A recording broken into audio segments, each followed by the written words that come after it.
Welcome back to Conflicts of Interest. This is episode 808, and today is June 9th, 2025. I'm the host of the show, Kyle Anzalone.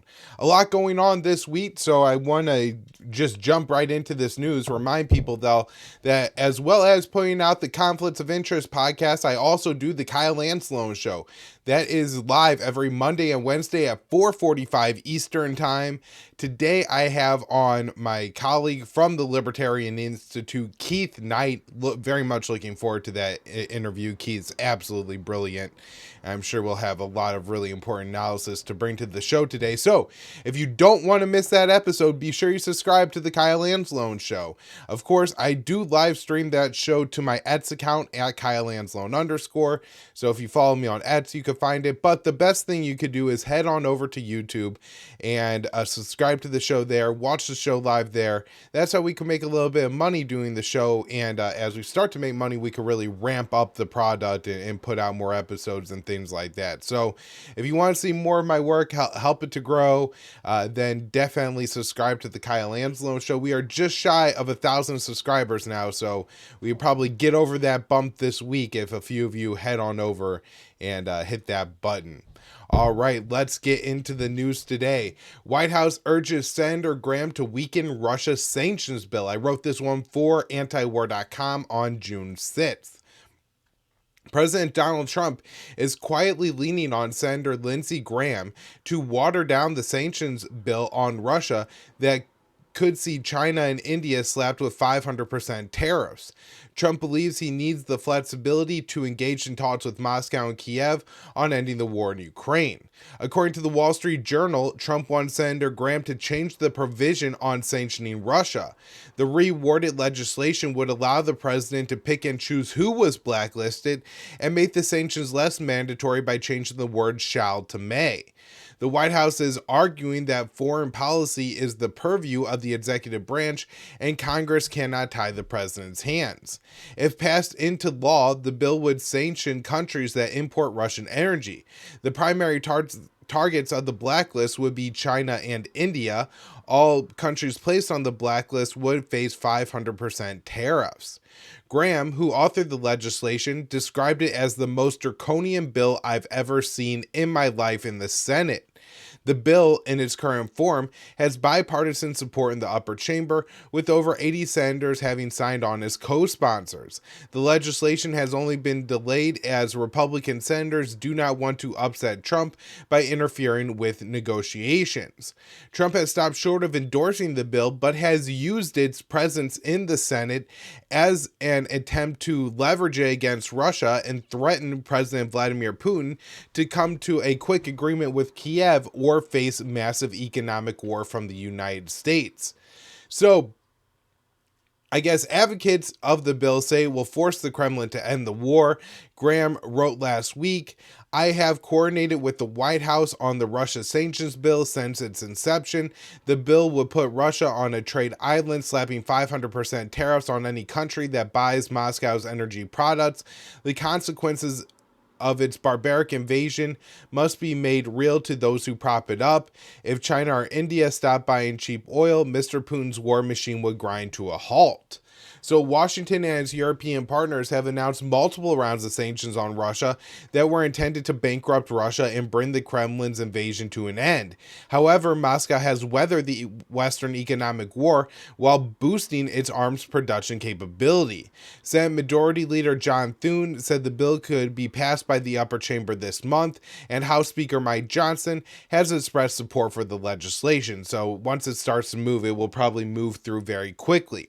Now, I want to make some points and do some analysis on this article here. First, this does sound a little bit like good news to me that Trump isn't going to allow, it doesn't seem, the Republicans in the Senate to essentially tie his hands when it comes to the Russia negotiations.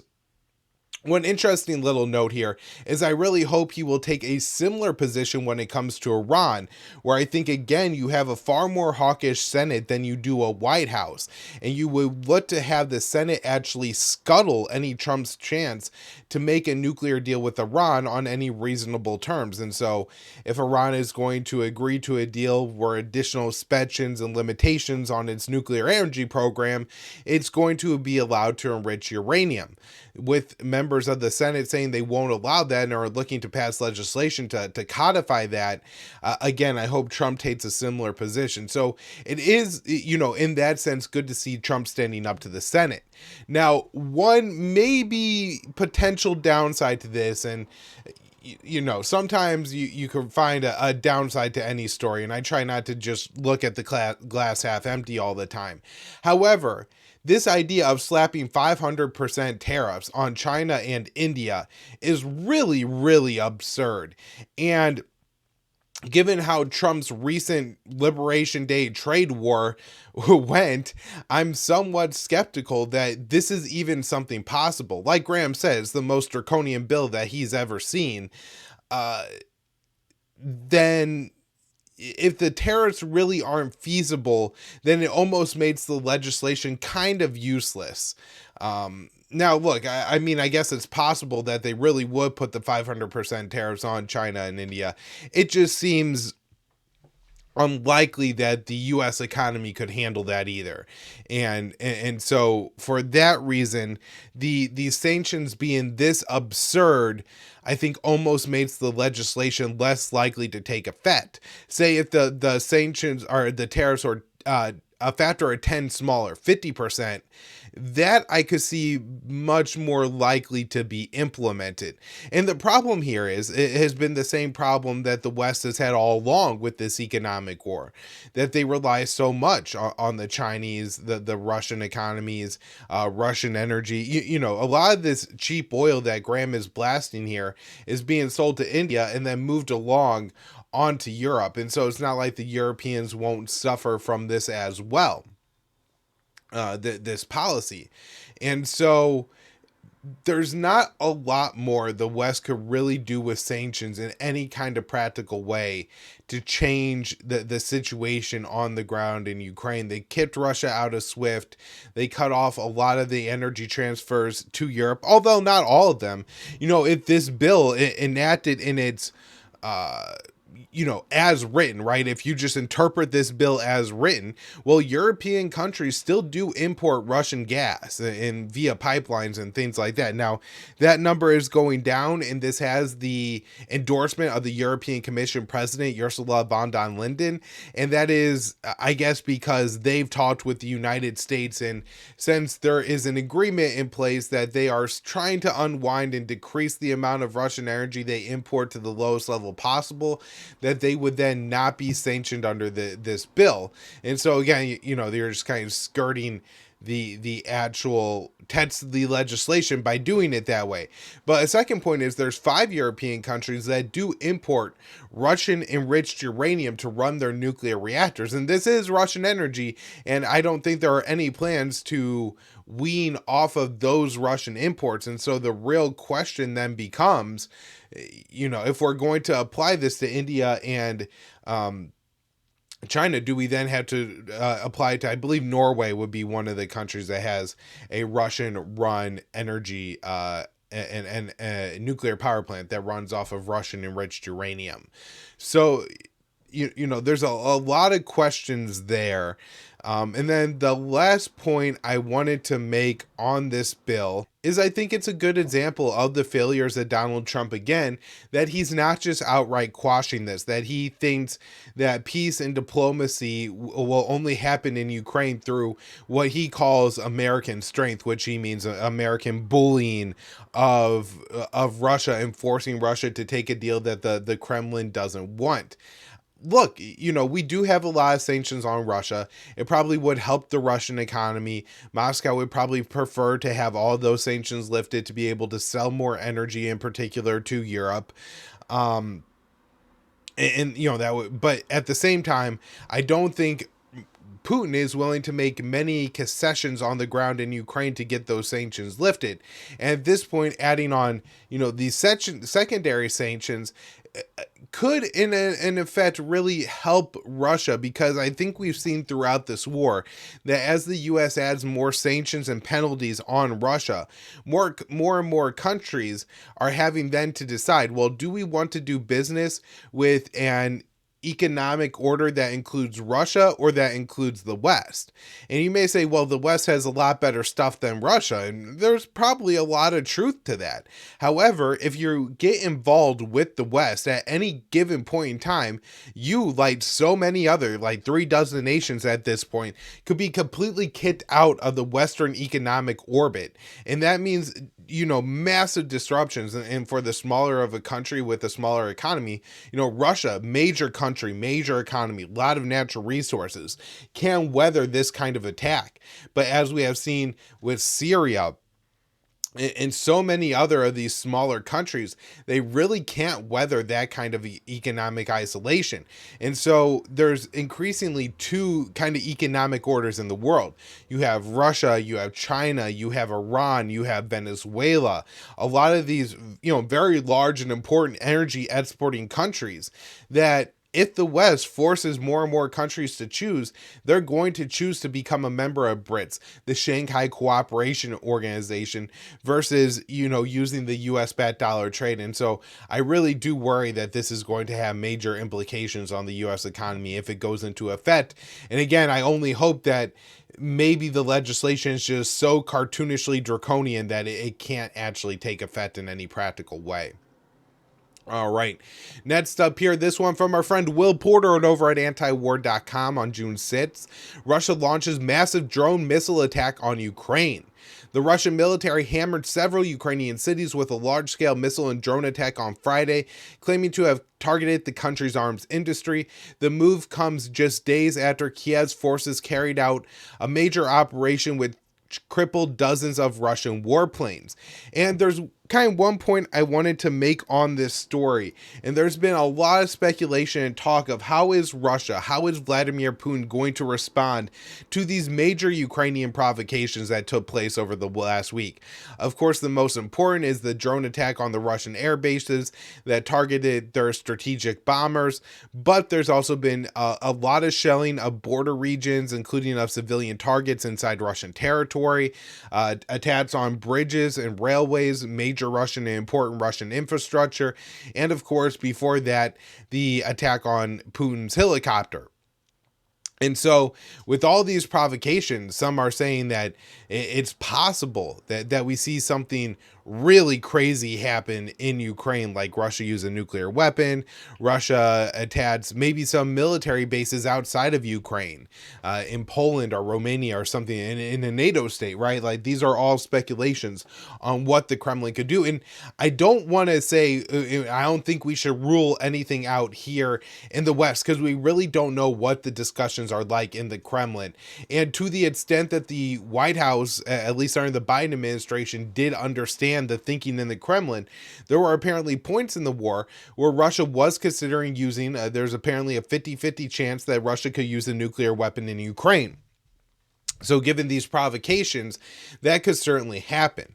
However, and this is something I discussed, I was on the show with Craig Pasta Jardula, who a good friend and somebody who's really promoted my work a lot. And for the first time talking with Fiorella Isabel, and I agreed with the host there that basically I think what we're going to see in Russia is Putin dial up the war in Ukraine, but still focus on his same military objectives, which I think include taking territory, but at a slow pace that doesn't jeopardize a lot of Russian troops and military assets, and then at the same time trying to bring about the collapse of the Ukrainian military.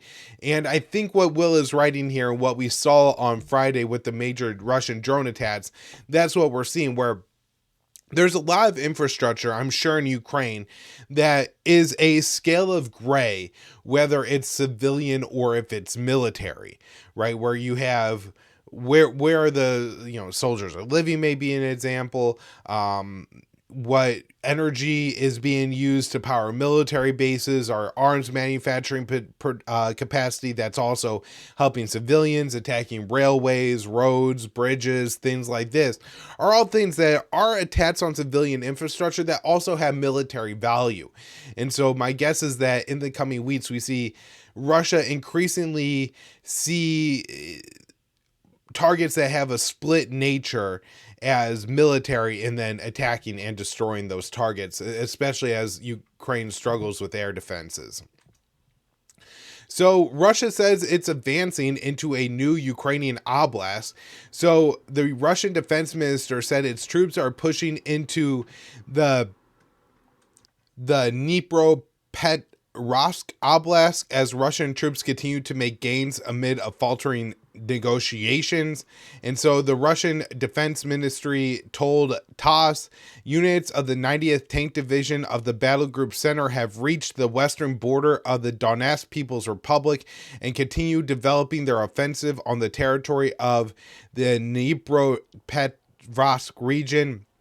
It's unclear at this point if Russian troops have broken through or if they are just fighting along the border. Russian troops have been making gains in Ukraine's northeastern Sumy Oblast as Russian President Vladimir Putin has ordered the creation of a buffer zone along the Russian-Ukrainian border.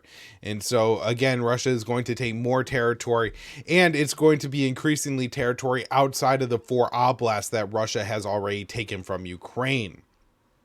All right, next up here, moving to this article that I wrote for the Libertarian Institute on June 8th. State Department weighs $500 million grant to controversial Gaza Aid group. So according to the New Arab, the State Department is considering a massive distribution to the Gaza Humanitarian Foundation, the GHF. The new Israeli and U.S.-backed agency has been accused by human rights groups of being a tool of Tel Aviv to complete ethnic cleansing of Gaza rather than an organization attempting to feed the starving people of the Strip. So, citing 2 current and 2 former U.S. officials, the outlet reported that the State Department is considering a massive $500 million, $500 million transfer to the GHF. The money would fund the organization for about 6 months. Responding to an inquiry by the Libertarian Institute, the State Department press office declined to confirm the report, only saying the GHF is an independent organization that currently does not receive U.S. government funding. And I did think it was interesting that in the email the State Department sent me, they did specifically say does not currently, it being the key word there, receive U.S. government funding. If it had said the U.S. government does not plan to, has no plans to fund the GHF, that would have been, a denial, right? But they did not deny this report in my inquiry.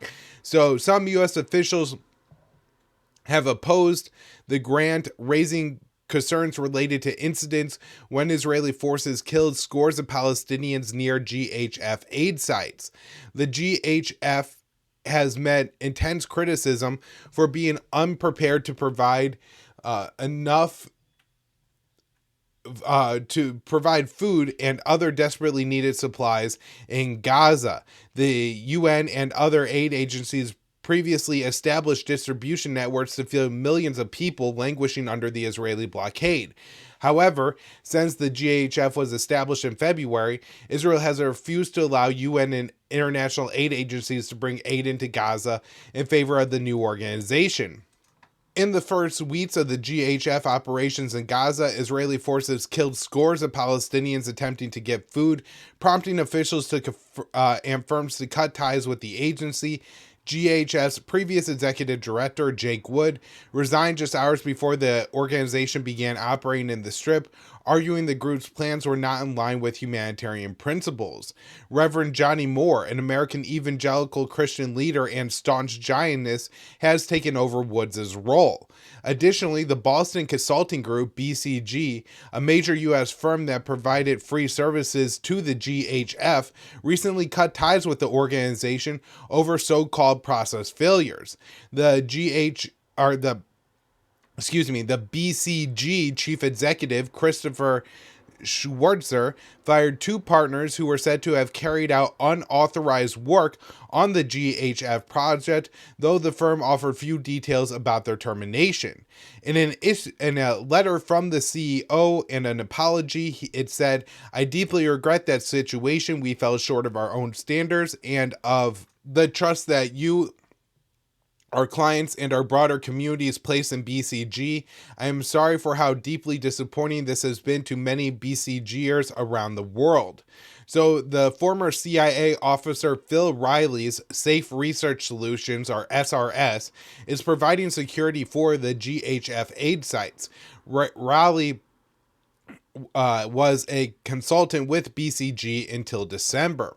More than 100 Palestinians were killed near GHF sites during the group's first 10 days in operations, according to the Gaza Health Ministry, with Israel's military acknowledging that it fired on civilians on at least one occasion.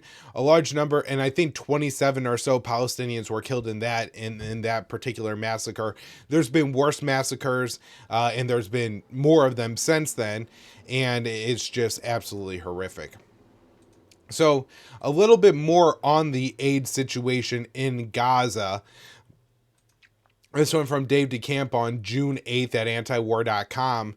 The Madeleine, a sailboat that was trying to break the Israeli starvation blockade on Gaza, has been boarded by Israeli forces, and the 12 activists on board have been detained, according to the Freedom Flotilla Coalition, or the FFC, the group behind the humanitarian effort. Connection has been lost with the Madeleine. Israeli army have boarded the vessel, the FFC wrote on Telegram. Francisca Albanese, a UN special rapporteur for the occupied Palestinian territories, was in touch with the crew before they lost communications and said that the boat was being circled by Israeli speedboats and quadcopters that dropped white paint-like substances on the ship. The Madeleine is currently under assault in international waters. Quadcopters are surrounding the ship, spraying it with white irritant substance. Communications are jammed and disturbing sounds are being played over the radio, the FFC statement said. The Israeli Foreign Ministry released a statement that said the activists on the boat would return to their homes. What they are calling the selfie yacht of celebrities is making its way to the shores of Israel. The passengers are expected to return to their home countries. Earlier in the day, the Israeli Defense Minister, Israel Katz, ordered the IDF to intercept the boat that was carrying the 12 civilian activists who were traveling unarmed, including Swedish climate activist Gerda Thunberg, who Katz labeled anti-Semitic due to her opposition to Israel's genocidal war on Gaza. Katz wrote, "I have instructed the IDF to ensure that the hate flotilla does not reach the shores of Gaza and to take all measures necessary to achieve this." To the anti-Semitic Gerta and her friends, propagators of Hamas's propaganda, I say clearly, you better turn back because you won't reach Gaza. Israel will act against any attempt to break the blockade or assist terrorist organizations. And so the ship was bringing a small amount of aid to the people of Gaza. I think in a sense it was more symbolic in press release to show that Israel does have this blockade, and even Western civilians, clearly civilians, right? Like, you know, these are not violent people. These are not people who have questionable backgrounds. Gerda can't be accused of being anti-Semitic. Nobody believes that, right? Like, she looks like a little girl. I guess she's 22 now. And look, you know, this is incredibly brave for her to do. Is in 2010, a Freedom Flotilla was raided by Israel, and I believe 9 or 10 people were killed at that time. An Israeli drone hit a Freedom Flotilla boat, the Conscious, off the coast of Malta last month. And so there are certainly different scenarios here where Israel has attacked these ships, and there are American politicians who are encouraging them to do so, and people who were calling for the ships to be hit by a missile. I think David Portnoy said that, and so it's important to just see here that this was while it was a PR move in the sense that they weren't bringing enough food to really make a meaningful difference on the ground, right? You know, even if they do distribute some of this aid, it's not going to end the famine or anything like that. It's not going to be a meaningful setback to Israel's ethnic cleansing starvation plan. At the same time, there were real risks to the passengers. Now, my guess is the reason that Israel didn't want to allow this to happen is, let's say one aid ship gets through, then another one, then another one, then a bigger ship, then 5 ships, then 10 ships.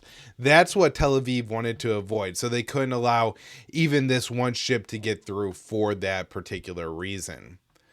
All right, next up here, this one from Jason Ditz at antiwar.com. 4 Israeli soldiers killed, 5 wounded in booby-trapped South Gaza building. So I just want to quickly mention this one here because I think it's so important that to note that, you know, this isn't blood-free for the Israelis, that they are continuing to pay a price and that Hamas has not been completely defeated at this point. All right. Wrapping up the show with this article from Connor Freeman, GOP reps introduce resolution labeling Free Palestine slogan as anti-Semitic. So Colorado GOP Congressman Gabe Evans introduced a non-binding resolution on Friday that labeled Free Palestine as an anti-Semitic slogan. The bill seeks to limit immigration of people who oppose Israel's occupation of Palestine and Tel Aviv's genocidal onslaught in the besieged Gaza Strip. The bill is expected to be voted on sometime next week. The bill reads, whereas shouting Free Palestine, an anti-Semitic slogan that calls for the destruction of the state of Israel and the Jewish people, Mohammed Sabri Soleiman attacked the people and demonstrators with homemade Molotov cocktails.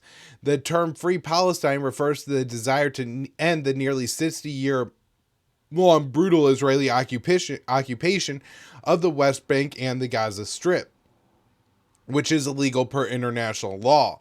It also implies support for ending Israel's apartheid regime, replacing it with a 2-state solution or a single state with equal rights, including the right to vote for all citizens currently living under the rule of the Israeli government. The introduction of the bill follows a terrorist attack in Boulder, Colorado by a 45-year-old man, that's Mohammed Soleiman, an Egyptian national who was living in the United States on an expired non-immigrant visa. He had applied for asylum. Subsequent his visa's expiration, over a dozen people were injured after the assailant threw 3 Molotov cocktails at attendees of a small pro-Israeli demonstration. The attendees were calling for the release of hostages taken during the October 7th Hamas attack in southern Israel. Hamas has repeatedly offered to release all hostages in exchange for a permanent ceasefire and an Israeli withdrawal from Gaza, including the end to the blockade on the Strip, which has pushed the population closer to full-scale famine amidst constant bombardment. Both Tel Aviv and Washington strongly oppose the ceasefire, despite the fact that it is the only way to secure the release of the hostages safely. So that's just one more example of another significant attack on free speech by the Republicans under the Trump administration. All right, everybody, that's where I'm wrapping up the show for today. Thank you all so much for tuning in. Again, Kyle Anzalone show today, 4:45 Eastern, Keith Knight. Won't want to miss it. Thanks, everyone.